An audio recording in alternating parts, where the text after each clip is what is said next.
Nakaboto pa rin daw noong nakaraang eleksyon sa Talavera, Nueva Ecija. Balitang tinutukan ni CJ Turida.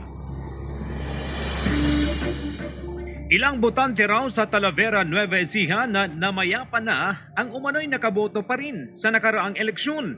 Dismayado ang kaanak ng mga namayapang botante sa kanilang natuklasan. Tulad ni Judith na nagsabing 2018 pa raw nang pumanaw ang kanyang ina pero nakaboto pa rin base sa voter certificate.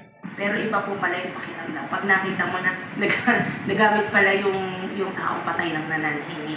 Namayapa na rin si Adriano Santiago Sr. pero 2 beses pa raw na nakaboto ayon sa kanyang anak na si Adriano Jr. base sa dokumentong nakuha sa COMELEC. Nalaman ko po, nakaboto pa po ang local election tsaka barangay election. Kaya napakapangit naman po ng gano'n po, parang kinuha nila patay na. Pinabulaanan ng COMELEC Talavera ang paratang. Dito po kasi sa system po namin, makikita po rito may voting record. And then may nakasulat dito, current, Y, and then yung date.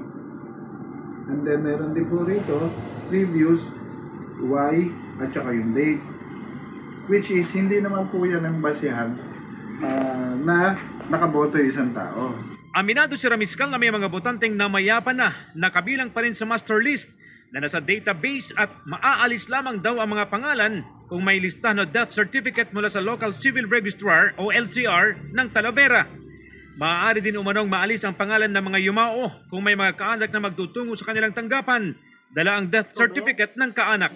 Sa kabila nito, desidido pa rin daw ang mga kaanak ng mga yumao na maghain ng reklamo kontra sa COMELEC. CJ Torida, 1 North Central Luzon.